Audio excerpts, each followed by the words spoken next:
Africa Enlightenment Center, Religious, Political, and Social Enlightenment. Hello, the video you're about to watch is a video of Sana Ibrahimi, an ex-Muslim who shares her story of what women go through under Islamic regimes and Islamic parents all combined together, especially in Iran, where she hailed from. Pay attention to every detail in the video and make sure to share this video so that others can be enlightened also. It is time the world begins to come together and stand against all forms of religious extremism. Watch the video, comment your opinion. Don't forget to share. Thank you. Being born in a Muslim country is one story, and then being born in a Muslim family in a Muslim country is a whole different level, because it's not only the government that is enforcing some beliefs and rules on you, it's also a Muslim family that is now in your private space, in your private life, and you can barely hide anything from, and they are also enforcing some rules.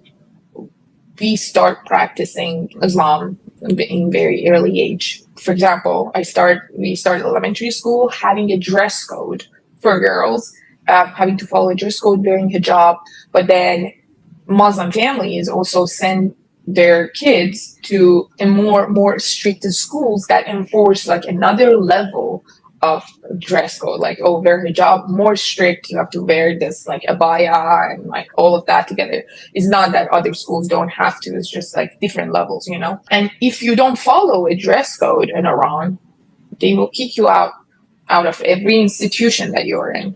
You cannot enter certain institutions, certain buildings, if you are not following a dress code. So that starts at 7 years old. And then moving to like 9 years old, which is the age of puberty in Islam, you start fasting, you start praying. And then the school that is like basically a smaller scale governing body at that age in your life, it's tracking if you are praying. Like, I was being tracked by principals, by teachers, if I'm praying every day at school. I never went on a school trip because I did not want to pray at school. I was praying at home. I just did not want to pray at school. And because of that, I was never taken. That was a award. That was a prize that was given to those selected students who follow those values, who practice everything as these institutions want. So I was not one of them. And I started seeing this discrimination since very early age.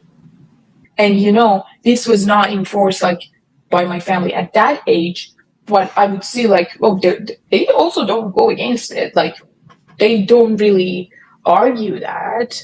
They don't complain. They just observe. If you don't, for example, if you dress a certain way, if you have nail polish, you will get expelled, you will get suspended from school. If you like show your hair, you would get reprimanded. They would eliminate you from certain classes.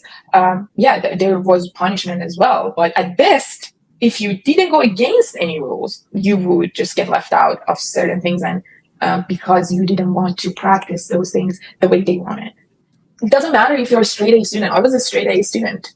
I was the best student at my school, but still I would be reprimanded again and over again just for not following it the exact same way I wanted to. And then there is this very strong and ongoing everyday indoctrination at school by teachers, by textbook. Like, I've shown some examples of the textbook that we had that would basically show any other group other than Muslims is evil. Yeah. In different levels. Well, Jews are this like, oh, wow, they are at a different level of evil. But then everyone that is not exactly Muslim, even in the same branch of Islam that they wanted to, is evil. So it's the rule, if you appear in public without hijab and authorities see you, they have the right to arrest you and take you, you go to jail.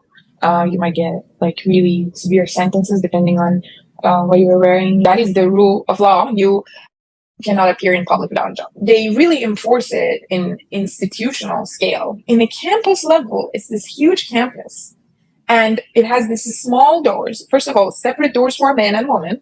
You go in, there's this woman wearing this hijab and this chador, abaya, black head to toe, and he's looking at you up and down, one by one. We go in, looks down. Oh, you are wearing we would wear this like long dresses, let's say. We're supposed to cover our arms up to the wrist and then be under the knee, like as long it has to cover. And if it's any shorter, oh, get out. You get kicked out. That day, you're not allowed into school until you go back home and change. Oh, you have nail polish. Get out. You're showing too much hair. Cover it. If you don't, get out. If you're not doing what they want you to do, you're not covering the way they like it, oh, you're arrested. And you see videos of it, and then the arresting process is not like, oh yeah, let's go. We need to have a chat. No. They will drag you, humiliate you. If you resist, beat you up, and throw you in a van, kidnap you, and then done. Boom.